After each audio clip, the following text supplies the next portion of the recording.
decentralized finance and regulatory friction, risks, access, and the emerging global infrastructure. 1. Introduction to Decentralized Finance.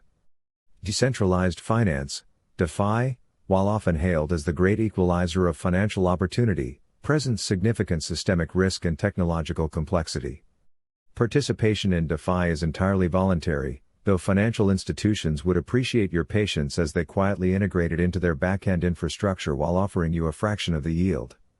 Meanwhile, major global entities are lobbying for regulatory approval to incorporate staking mechanisms into their financial products.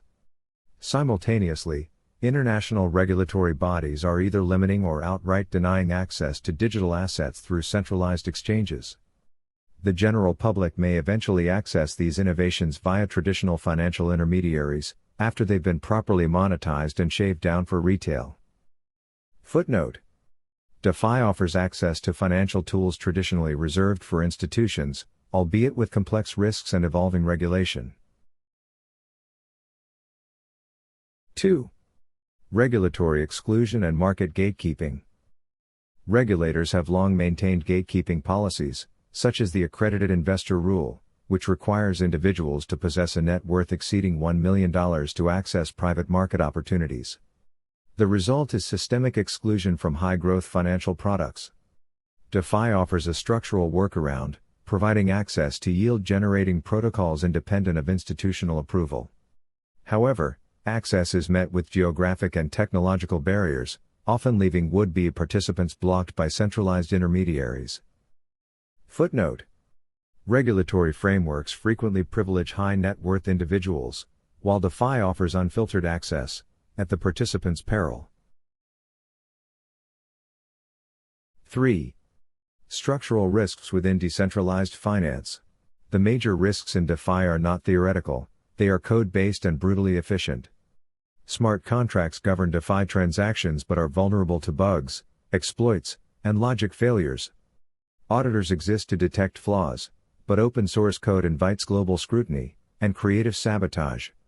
Impermanent loss, arising from liquidity pool volatility, often negates the appeal of high annual percentage yields, APYs.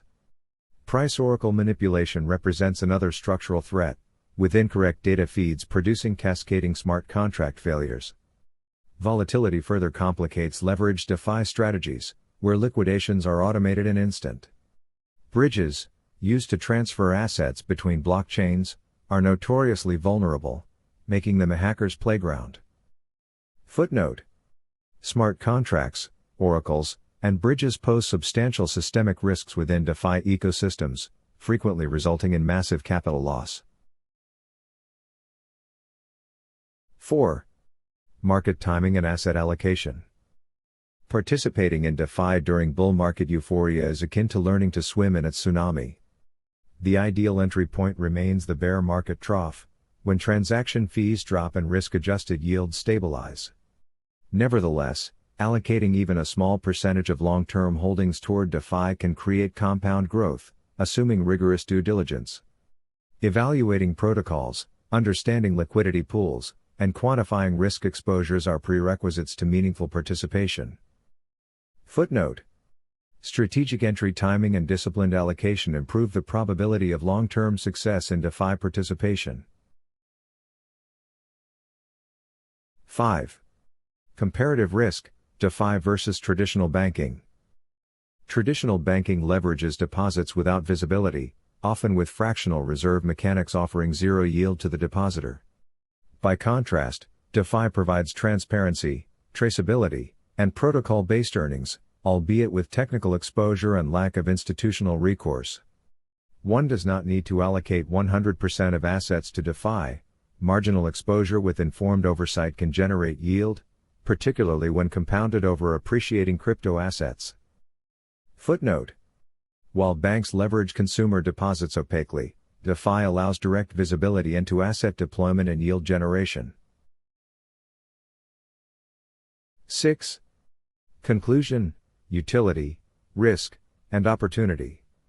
DeFi is not a get-rich-quick scheme, it is a programmable financial architecture offering unprecedented autonomy and risk. The space rewards knowledge, punishes ignorance, and currently operates on the periphery of regulatory enforcement.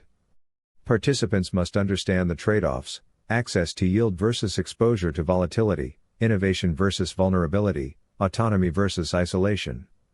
Those willing to engage critically and carefully may unlock substantial upside, not through speculation, but through strategic utility. Footnote: DeFi is a long-term financial tool with unique opportunities and risks that demand informed, cautious engagement.